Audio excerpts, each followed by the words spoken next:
네, 오영환 의원입니다. 참 이태원 참사는 국가와 사회에 다시 없어야 될 참 충격을 줬습니다. 명백한 사회적 재난이었고요. 400여 명의 이 사상자가 발생한 대규모 참사 재난이었습니다. 그런데 이 국정조사 과정에서 재난 예방, 대비, 대응의 의무와 책임이 있는 부처, 지자체 모두가 이 현장 대응이 최우선이었다. 현장 지휘관 또 소방 대응의 역할만 강조하고 있습니다. 참사의 책임에서 계속 멀어지려고 노력을 하고 있는데요.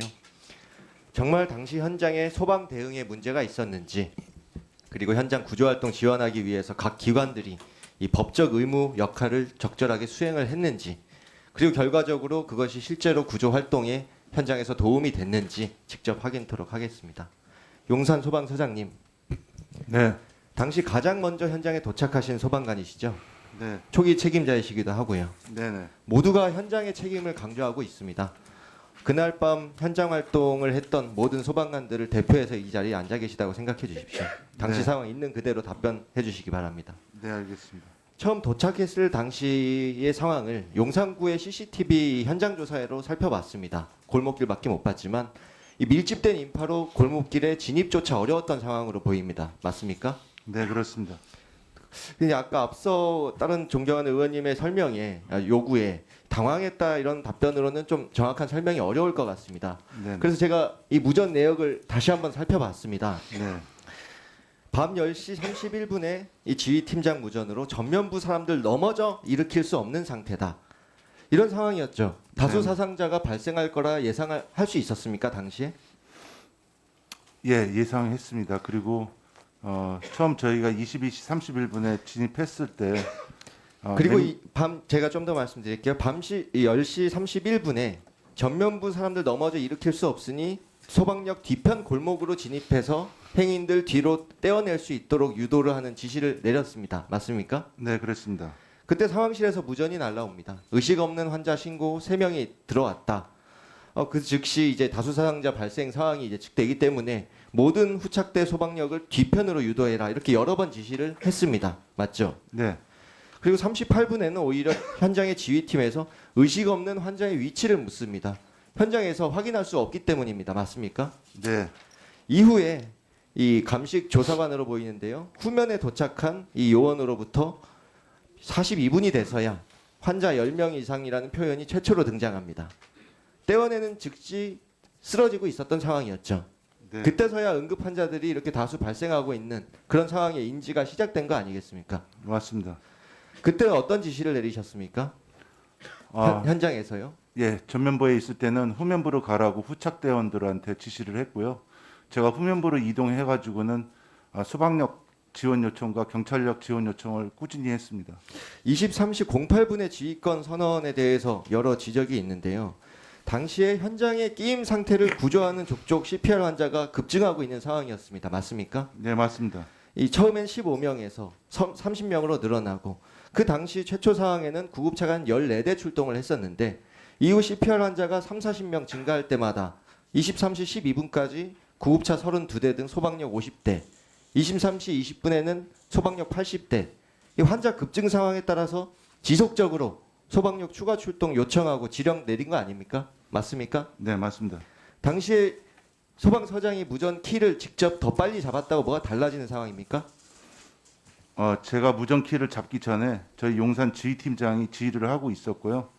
그리고 제가 지휘권 선언을 하면서 그 다음부터는 무전키를 제가 잡았습니다. 40분간 지휘 공백이 있었다. 이런 언론 보도가 있는데 구조 지휘가 부실했다. 여기 주장에 대해서 어떻게 생각하십니까? 일단은 40분 동안 제가 무전에 등장하지 않았기 때문에 나오는 말 같은데요. 무전에 등장하지 않은 것은 사실입니다. 하지만은 옆에 있었던 지휘팀장에게 제가 구두로 지시를 꾸준히 하였습니다. 그리고 지시 내리는 것들이 현장에서 출동 지령으로 이행이 되고 있었던 거죠. 네, 그렇습니다. 소방본부장님, 밤 11시 25분에 현장 도착하셨죠. 지휘권 선언을 하셨습니다. 당시에 도착했던 상황에서 그리고 이후에 구조활동들 복귀해 보셨을 때 소방서장의 활동 지시사항들 문제 발견한 거 있습니까?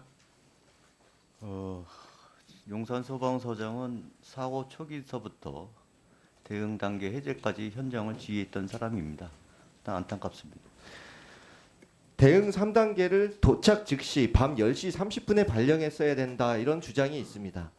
참 현장에 대한 이해가 전혀 없는 주장 같습니다. 대응 3단계가 뭡니까, 본부장님? 대응 3단계는 수습 단계로 보시면 됩니다.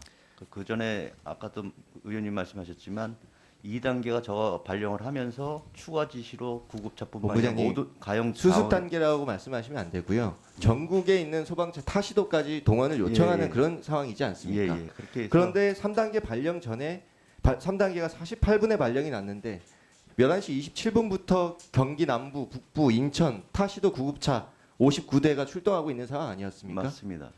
그럼 발령과 무관하게 현장 상황에 따라 구조구급 임무의 총력 대응이 이루어지고 있었다 이렇게 생각하면 됩니까?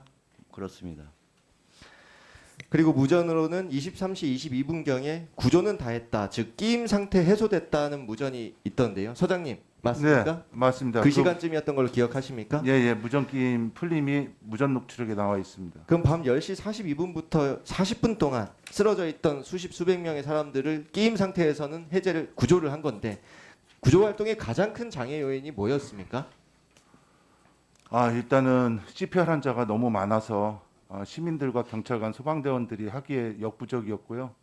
그다음에 그게 구급차가 구급대원들이 도착할 때는 도착해서 진입할 때 많은 사람들로 인해 가지고 시간이 소요됐습니다. 과도한 인파 때문에 이 구조 구급 활동의 공간 확보 자체가 어려웠죠. 맞습니다. 현장 통제가 잘 이루어지고 있지 않았죠. 네, 경찰 통제가 왜 그렇게 안 이루어졌습니까? 현장 인력으로는 역부족이었습니까?